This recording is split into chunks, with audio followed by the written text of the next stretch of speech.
Welcome back to another episode of I Wish They Knew, a show where we share big ideas that deserve more attention in about the time it takes to enjoy a cup of coffee. I'm Joe Hirsch. Today's wish comes from Rita McGrath. Rita is a best-selling author, sought-after advisor and speaker, and longtime professor at Columbia Business School. She's one of the world's top experts on strategy and innovation and is consistently ranked among the top 10 management thinkers in the world, including the #1 award for strategy by Thinkers 50. It's a nice honor, well-deserved. Rita has worked with top executives at some of the world's most admired brands and organizations and is the founder of Valise, a platform that helps companies develop their capacity for innovation. Rita, welcome to the show. Oh, it's a pleasure to be here, Joe. I'm glad to have you along for the ride. So what do you wish more people knew? That when something big and important happens, it feels as though it came out of nowhere. But if you're paying attention, you can often pick up the weak signals that it's on its way and get yourself prepared. Yeah, so these changes that are just over the horizon, you call them inflection points. And while there are any number of reasons for why they emerge, technological, social, political, you contend that they all follow a similar pattern. So if you can, walk us through those stages of how these inflection points come from nowhere to suddenly. Sure. So before the inflection point happens, there's lots of sort of soup, right? So if you think about the pandemic, there was a 2017 front page Wall Street Journal article saying the next pandemic's coming. It's coming from China, and it's probably going to be a result of human-bat interaction, right?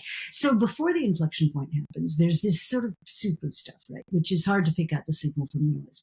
Then something happens. So it's November of 2022 and ChatGPT gets released and everybody goes, oh my God, AI. And so then what you have is a few months or even years of real hype, right? So everybody's excited about it. Everybody's talking about it. This is going to be amazing. This is going to change the world. And it will, but not in the time frame that people think it will. And this relates to a thing called Amara's Law, which is very famous. It's that we always overestimate the importance of something in the short term and underestimate the importance of it in the long term. So if you go back to the dot-com crash, for example, all this hype, we had pets.com, we had Webvan, we had all these things.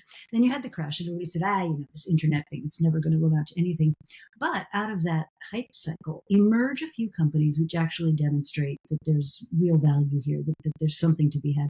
So you had Amazon, you had eBay, you had, other sort of Web 2.0 companies. And so what you start to have now is the beginning of a new order. The beginning of something that starts to feel real. And then you have this kind of uptake of what the new thing is, whether it's a technology or a regulation or a way of countries working together. And then you get to a stage where it sort of normalizes and then it becomes business as usual. And everybody can't even remember what it was like before. Right. It's a whole new normal. Right. Okay, so you have these points along the way where all of a sudden this new technology, this sweeping change, it emerges, it starts to mature.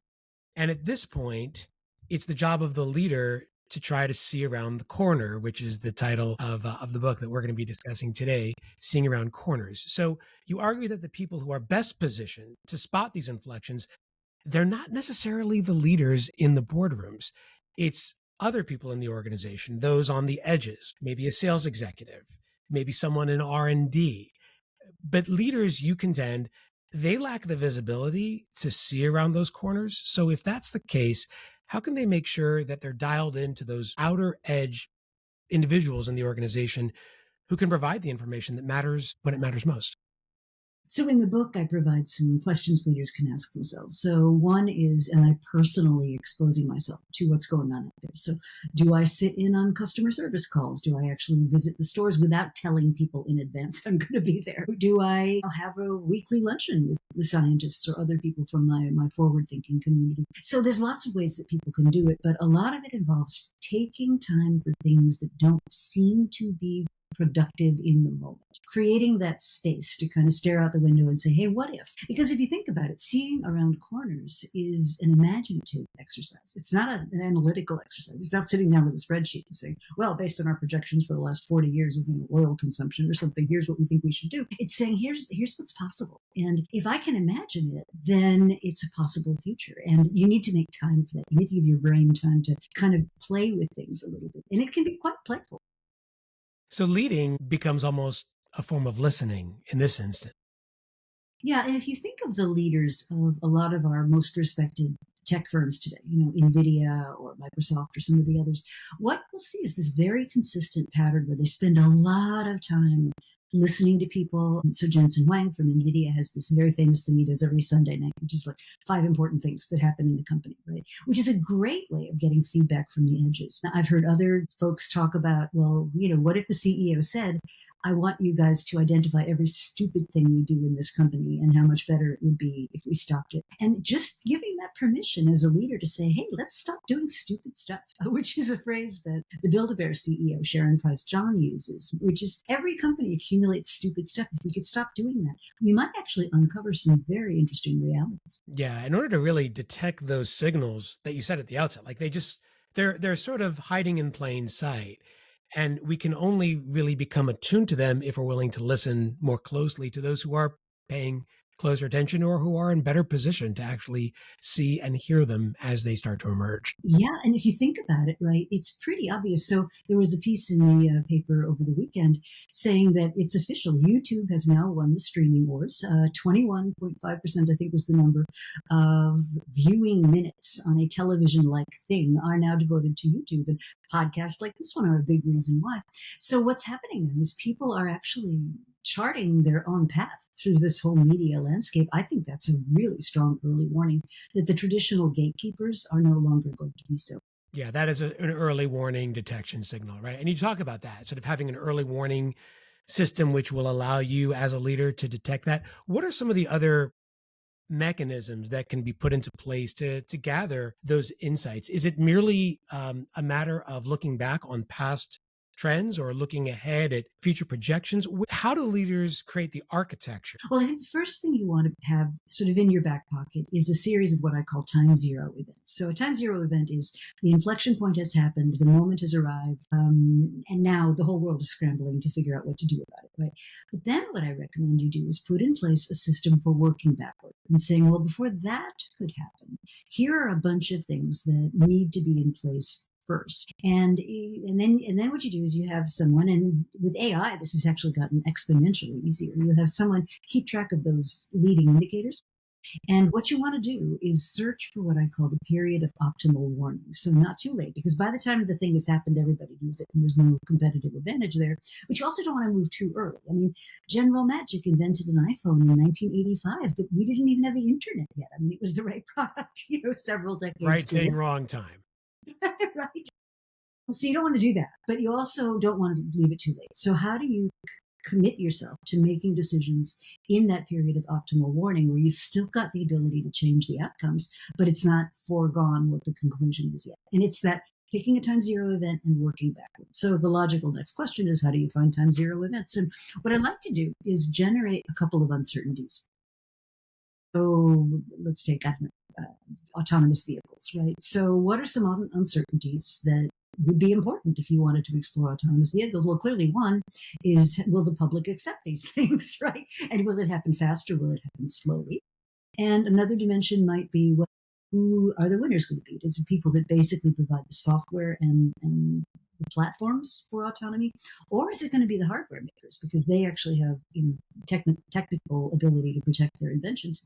And if you juxtapose those two, what you get is 4 really different futures, each of which represent a different inflection point. And so it's a way of kind of teaching your brain to be imaginative. I call it making memories from the future. I like that. So once companies know what's coming, it becomes a matter of meeting that moment of innovation strategically. And in the book, you talk about a cascade of innovation practices, ultimately leading to the highest form of strategic innovation. But one of the things you said that really struck me was that the best forms of innovation come in small sizes, sort of a bottom-up form of innovation. Can you elaborate on that? So what you'll find is that most really important innovations begin as what I call options. So small investments you're making today that buy you the right but not the obligation to make a big investment later on. So if I look at a lot of firms that have just gone seriously wrong with their innovation practices, you do see this common pattern of saying, we're going to make a great big bet, we're going to throw people and money at this thing, we're going to not turn back, we're going to burn the bridges. And when your level of uncertainty is really, really high, that almost never makes sense. And you're seeing it right right now with AI companies. Even Sam Altman is saying, well, we're looking at a bubble here. Right. Too much, too fast. It's an astonishing thing for me to Yeah. find. Yeah. But, and some people will make a ton of money by acting that way, but for most of us, we'll lose our shirts. So my recommendation for a firm that wants to be long lived and have a sustainable business strategy is you want to think about your portfolios of things. So there's some things you're doing that are paying the bills today, and that's the core. There's some things you're doing that are going to be your next candidate to be the core. And these often require a big commitment, right? So a classic example would be when Adobe decided to go from making shrink wrapped software that they sold in boxes to making software on the web that you rented. Like that was a huge transition. But then when you think about the most uncertain things of all, they're options. They're small investments that you're making today, most of which will not pay off, which is why they have to be cheap. But you're sort of spreading your searches over a larger territory by doing that. Now, the skill, right, of the leader is, first of all, allowing there to be enough slack in the system that those small things can kind of bubble up, but then being willing to say, hey, this thing could be significant. And Amazon Web Services would be a classic example of that. So Amazon invented what we now know as web services because they needed it for themselves. And as a consequence, they made a bunch of acquisitions. One of the people that came in through the acquisition was a guy named Benjamin Black. And he kind of had this brainstorm. He said, wait a minute, if we as a big growing company could really benefit from this extensible, very flexible, but very secure cloud-based system, maybe it's something we could sell. So the rumor has it that he and his boss went to visit with Jeff Bezos, like with a 2-page outline of this idea. Bezos loved it. And here's what's interesting to me is, so, Amazon is based out of Seattle, right? And he sent these guys to cook up this business, to kind of come up with what the plan was. He sent them to Florida, which is as far as you can geographically get from the Northwest of the United States. Bezos is the one who, if I'm not mistaken, talks about the two types of questions, of decisions, right? The two types of decisions, the type 1 and the type 2, right? Type 1 are very expensive and uncertain, and the type 2 are smaller and a little more manageable. So I guess part of the job is thinking about this in terms of your decision-making matrix is, where do I want to allocate time and resources, and where do I feel like I can spread my bets best so that we get the best outcomes? Yeah, and I think one of the things that Amazon does really well that a lot of companies don't is, well, two things actually. They allow for redundancy, because if you think about it, if I've got a lot of gatekeepers saying thou shalt not have more than one kind of work glove that you buy in your company, you're adding layers of control, which may or may not actually pay off, given the lost speed and the lost flexibility that creates. So they allow a certain amount of redundancy, up to a point. The other thing they do, though, that is very unusual is they've really got their hands around the budgeting process. And by that, I mean they're better positioned than most companies I've seen to put their best resources against their best opportunities. And what happens in most large companies is budgets get frozen in time. We start this year's budget by looking at last year's budget, and then we increment from that, and it inevitably anchors you to the past. With Amazon, if you had 800 people this year, but your plans for next year are boring, you could find yourself with 80 or even 8. They kind of flex and contract through a very complex process, which they call the strategic planning process. But they actually do move resources around. So we focused a lot on what organizations can do to improve their visibility and their planning, but there seems to be a good case here for individuals to apply the same principles to the inflection points in their own lives. Do you have any tips for people who might need a better sense of how to see around those corners and deal with the inflection points that are affecting them both professionally and personally? Well, I think one of the most interesting exercises to do for yourself, and I would do this periodically, talk about the future and work backward, and think about what would be fulfilling for you. But don't chain it to a particular position or a particular role in a company or whatever. Try to think about what are the qualities that make that future attractive to you. So I was doing this interview once with a woman, a brilliant marketing woman, and I asked her, well, what were her thoughts about her future? And she said, I want to be director of marketing in global multinational, la, la, la, la. And I said, great, I get that, but tell me why. And her answer was really interesting. It was all about, well, I want to be able to find and nurture creative people. I want to bring the really best ideas forward. I want to hear from people who are underrepresented. I want to change the nature of how we communicate to the world. Great. So director of marketing would allow you to do that. But can you think of any other futures that would allow you to do that?